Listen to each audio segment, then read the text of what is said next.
The Global Latin Factor Podcast. Welcome you and all to another episode of the Global Latin Factor Podcast, where we talk about Latino everything. And today we bring you another amazing Latino that we're going to be talking about. This one, the one that we're doing, is near to my heart because I was in the military before. I know I say it all the time. I know. It's okay. But this one, we're going to be covering a Latino that has an amazing story. By the time we're done, you're going to be like, where's the movie? And you'll hear all about it right now. It's called The Global Latin Factor. Make sure you subscribe. Make sure you comment, like, hit the bell. Let us know. Wherever you're listening to, also, go follow. Thank you very much. Spotify, Apple Podcast. Yep. Okay. Master Sergeant Raul Perez Roy Benitez. He was born on August 5th in 1935 and died on November 29, 1998. He was born in Lindenia near Cuero, Texas. He was in the United States Army Master Sergeant who was awarded the Medal of Honor for various actions in combat near South Vietnam in May 2nd in 1968. While serving as a member of the United States Army Special Forces during the Vietnam War. During early in his childhood, real quickly, so if you didn't know this, fun fact, 61 members have Hispanic heritage that are awarded the Medal of Honor. 61 have been awarded. That's a lot of Latinos. And there's a lot of members. A big shout out going out to the members of our forces. His father was a farmer. And when he was 2, his father passed away and died of tuberculosis shortly after. His mom married. However, 5 years later, his mother also died of tuberculosis. Benitez and his younger brother, Roger, moved to El Campo, where his grandparents and uncle and aunt raised him, along with 8 cousins. Benitez shined shoes at a local bus station and labored on farms in California and Washington, and worked at a tire shop in El Campo. He dropped out of school when he was only 15 years old. And the only reason why he did is so he can get a full-time job so he can help his family provide. Now, his military career, so Benitez began as an enlisted in the Texas Army National Guard in 1952 during the Korean War. In June 1955, he switched from National Guard to active duty. In 1959, he married Hilaria Coy Benitez and completed airborne training and was assigned to the 82nd Airborne Division at Fort Bragg, North Carolina. Very famous airborne division, 82nd. Shout out to them. Army Special Forces, he actually was an Army Special Forces. Benitez returned to Fort Bragg and began training at the elite Army Special Forces. Once he qualified and accepted, he became one of the 5th Special Forces group, and study as far as what he did was observation and group, or SOG. Now, during this time, as I mentioned earlier, is Vietnam. In 1965, he was sent to South Vietnam as a Special Forces advisor and for the Army of the Republic at Vietnam Infantry Regiment. During his tour of duty, he stepped on a landmine during the patrol, and it was evacuated to the United States, where he received treatment at Fort Sam Houston.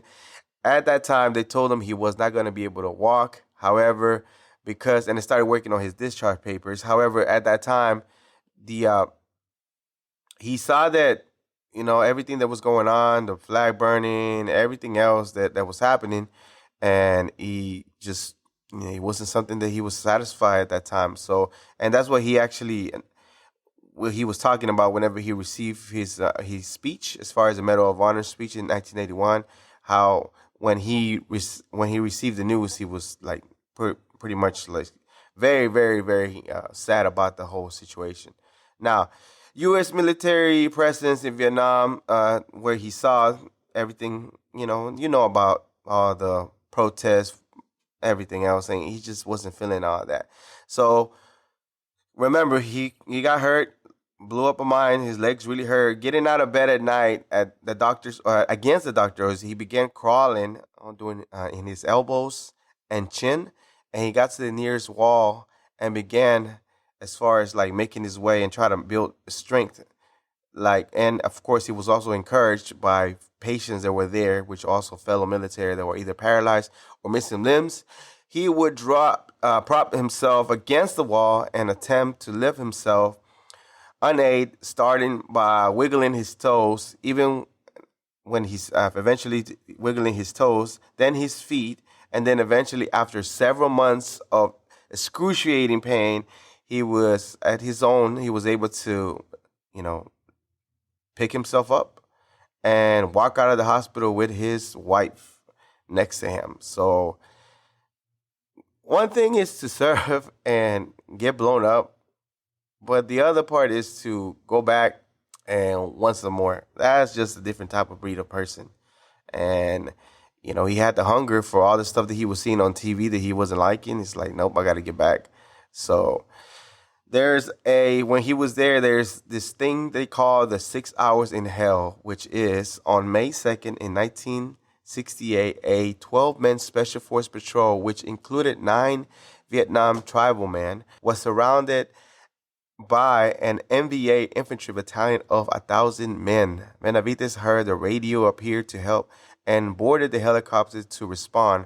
Armed with only a knife, I don't know why he just got a knife, he jumped from the helicopter carrying his medical bag and ran to help the trap patrol. Benavidez distinguished himself by a series of daring and extremely valorous action, and because of his gallant choice to join voluntarily, his commander, who were in a critical strain to expose himself constantly to withering enemy fire, and his refusal to be stopped. Despite numerous and severe wounds, he saved the lives of at least 8 men. So even though he was getting wounded, he was getting hurt, it didn't stop him. He still was able to save 8 men. At a point in the battle, an NVA soldier approached him and stabbed him with his bayonet. A bayonet, if you don't know what a bayonet is on a rifle, there's like this knife that you attach to the bayonet and you can stab people. That's what a bayonet is, if you didn't know. Benavidez pulled it out and drew out his knife and killed the other man and kept moving and left his body there. He later killed 2 more NVA soldiers with an AK-47 and provided cover as the people that he went and got were, getting help into the helicopter. After the battle, he was evacuated in the base, examined, and thought that he was dead. So he was so badly wounded that they thought he was actually dead. They had him in a body bag. As he was placed in a body bag and done for dead until one of the persons that he was with him recognized him and got a doctor. The doctor also thought he was dead. And as he was closing the zipper of the body bag, Benavidez was able to spit on him, getting his attention, letting him know, hey, I am not dead. I'm still alive. And he got the treatment that he needed after. So when I say that he was severely wounded, this is what I mean. Benavidez had a total of 37 separate bullets, bayonet, and shrapnel wound from the 6-hour battle and fight with the enemy battalion. So he wasn't one wound, it wasn't one bullet. I never been shot. Knock on wood that I never get shot. But I don't want to feel one bullet, let alone so many bullets, and still were able to, help his people out. Benavidez was evacuated once again to Fort Sam Houston in Brooke Army Medical Center, where eventually recovered and received the Distinguished Service Cross of Extraordinary Heroism and 4 Purple Hearts. In 1969, he was assigned to Fort Raleigh, Kansas. In 1972, he was assigned to Fort Sam Houston, Texas, where he remained until his retirement. In 1973, after more details after more details of the account became available, Special Forces Lieutenant Colonel Ralph D. Drake insisted that Benavidez receive the Medal of Honor, but when they submitted the paperwork, it was close to the deadline, he said no, and he wasn't eligible because they needed an eyewitness to detail the story that really happened. So he wasn't aware that there was somebody, right? He thought that it was not going to be it, and he was just going to get the medal that he had. However, it just wasn't that. He didn't know that Benavidez, there was an eyewitness who later provided the eyewitness account necessary by Brian O'Connor, the former radio man of Benitez special force team in Vietnam. O'Connor had been severely wounded also, like Benitez, and had believed to be dead. So they didn't think he was, like, he during the battle, it was so bad that they didn't think nobody was alive. However, this man, even though he was kind of sort of seemed like he was dead, he was not dead. He was still alive. So O'Connor was living in Fiji Island, where in 1980s he was in a holiday in Australia. During the holiday, O'Connor read a newspaper account of Benavidez from El Campo News, which he had been picked up by the international press and reprinted in Australia. That's crazy how news travels. O'Connor immediately contacted Benitez and submitted a 10-page report of the encounter, confirming the accounts provided by others and service, and as far as serving the necessary eyewitness requirements. Benitez distinguished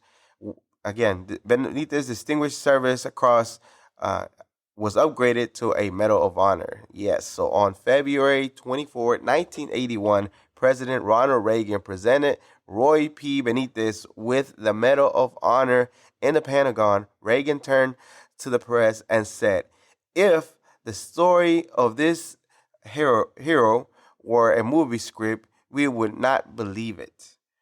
So I knew about him before. I had already heard about him before when I was stationed. And there's so many of them. I mean, there's 61 other stories. But this one, I don't know why. Maybe because he's from Texas. And I like what he was like, just being here from Texas. Maybe that's why it touched me. But I just feel that this heroes, Vietnam, like so many bullets. Not to mention, he already had served. And mines are crazy. So you can step at any mine and it just could be really bad. Y'all seen the movies. So we talking about now, he got blown up, legs almost gone. He was able to crawl, get to the wall and wiggle, and was able to walk out. And I don't know why you want some more. But again, he's special forces. They're a different kind of breed of people. And he's Latino. And then to do it again and having to go through all that again and still retire from the military is like, man, that's not it. That's a movie. That's straight up. Like when I was reading this, that's like, ain't no way this is not a movie. And I don't believe I found anything that's part of the movie, but any directors, anybody that knows, like, this is like a movie. This is straight up from his early childhood to this oh my goodness, this is like a freaking crazy action-packed movie. And you wouldn't think somebody can get shot 30-something times and then still continue to move and defend, get stabbed by bayonets and shrapnel, like shrapnel's little pieces of metal that get blown up by explosives, and still be able to help his people. So big shout out going out to him. Unfortunately, he passed away. But a person like this deserves. We have so many other hero movies, but why don't we have Latino movies like this with this gentleman right here that straight up dropped out from school, made it to special forces, which is not an easy feat to do. It's not easy to complete special forces. I never done it, but everybody knows in the military that it's not easy to do. To have go all the way to the other side of the world because he felt what they were saying wasn't that right in the news and still continue to fight and have so much passion for this country. It's amazing. It's truly amazing. And it's truly something to talk about. And again, it's like a movie. It's straight up a movie. And this is just briefly of some of the things. Mostly it's from Wikipedia. So shout out to Wikipedia. Most of the stuff that I got. But that's pretty much what I know as far as him. So, yep. Make sure you look him up. Make sure you look up this gentleman and give him his props. And if you have some influence in the movies, oh my goodness, this is like no way this is not a movie that's going to do well in theaters, at least for the Latinos. At least for the Latinos, even in Texas. But again, even independent filmmakers, this is like an amazing story. Straight up reading everything that he was like, what? He did what? I was pausing like every few seconds for the same reason that I was like, huh? Did they say what? Did he blew up himself what? And then he got shot how many times? And stabbed? All right. Master Sergeant Raul Perez Roy Benitez. You are a Global Latin Factor. May you rest in peace. This was another episode of the Global Latin Factor podcast. Remember, we are just like you. We're the spice in this melting pot that it is the world. Until next time. ¿Qué pasó, mi gente? What's going on? Thank you very much for checking out this episode of the Global Latin Factor podcast, where I hope that you are enjoying the content. If you are, make sure you subscribe, like, and comment. Tell somebody and help us reach our goal of 1,000 subscribers for this channel. Again, thank you very much. Go subscribe. We appreciate it.